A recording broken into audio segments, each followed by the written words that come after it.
Down the left. There's a good ball played in for Tony Morley. Oh, he missed it!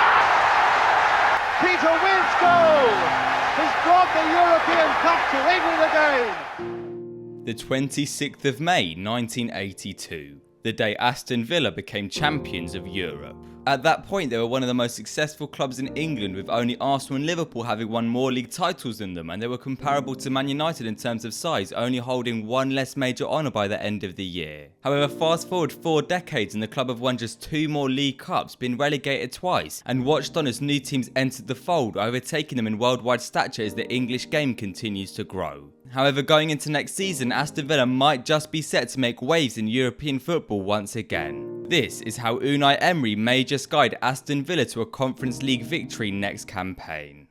On the 4th of May 1987, Aston Villa were relegated from the First Division just 5 years after winning the biggest competition in football.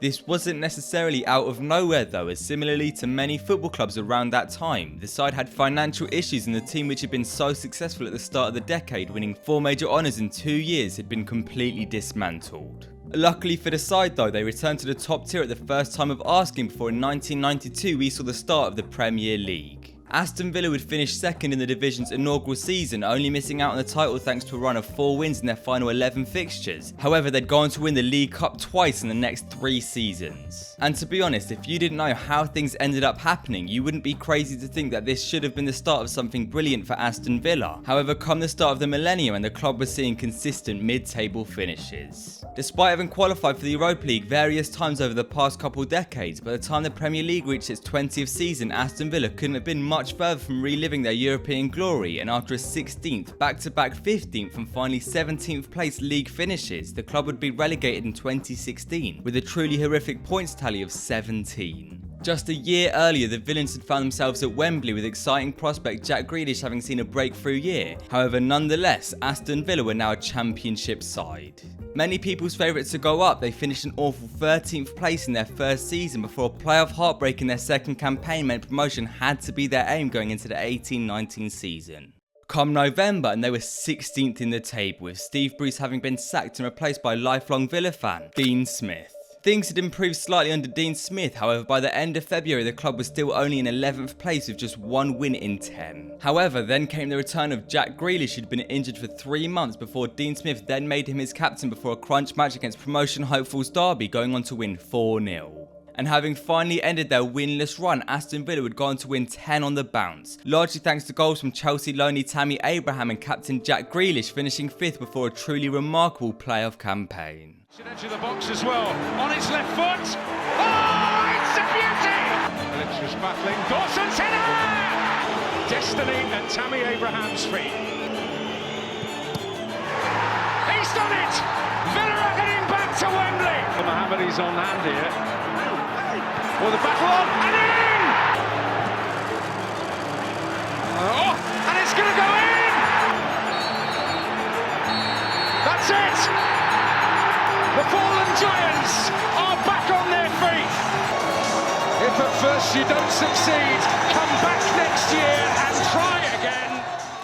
Finally, after 3 long years, Aston Villa were back in the big time. However, things didn't exactly go swimmingly, losing their top scorer who returned to Stamford Bridge, as well as a cup final defeat to Man City, before watching as the country went into lockdown, also losing their 12th man in the Villa Park crowd. And with 4 games left of the campaign, Aston Villa were 19th in the league, hadn't won a single game out of their last 10 and were destined for the drop. At this point, it would take a miracle to keep them in the division. It is to take Mohammedi, and it's gone there! Trezeguet with the corner, and Trezeguet! Grealish! Wow! A Jack Grealish goal with just 6 minutes left of the season was enough to keep Aston Villa in the Premier League by just a single point, before an incredible start to the next campaign sparked the Kazoo title race, with Everton and Aston Villa soaring high in the Premier League. A remarkable 7-2 win against title holders Liverpool had gone to be the highlight of their season, as the Villains fell away from the top, finishing 11th before in the summer they saw the departure of Jack Grealish for a British record fee. Big money was spent on free players to try and replace his impact to no real success, where after 11 games Dean Smith was sacked with Villa 16th in the table. Steven Gerrard then replaced him, having guided Rangers to their first league title in a decade, keeping Villa up in 14th before a pretty big spend in the summer meant expectations were high going into this campaign. But before I go any further, I do need to ask you guys one thing, which is simply to like and subscribe if you're new here. Based on my recent videos, many people watching this aren't subscribed, however are often recurring viewers, and so it'd mean a lot if you could hit that button before the end of this video, as I'm trying to hit 5k before the new season begins. Okay, that's all, back to the video. A 3-0 loss to newly promoted Fulham saw the club down in 17th by the 21st of October, where Steven Gerrard was then sacked, being replaced by ex-Arsenal manager and serial European winner Unai Emery. Despite having a very impressive CV, many in England still doubted the Spaniard's ability to do it in the Premier League following failure at the Emirates, and after 3 straight defeats in February, it seemed to many like keeping Aston Villa in the division would go on to be Emery's only real accomplishment of the season. Cue a pretty ridiculous run of form. 9 wins and only 2 defeats in the next 14 fixtures meant that with 1 game remaining, Aston Villa were in pole position in a 3-way race to finish 7th. However, they would have to defeat an impressive Brighton side which had outplayed a treble-winning Man City team just 4 days earlier.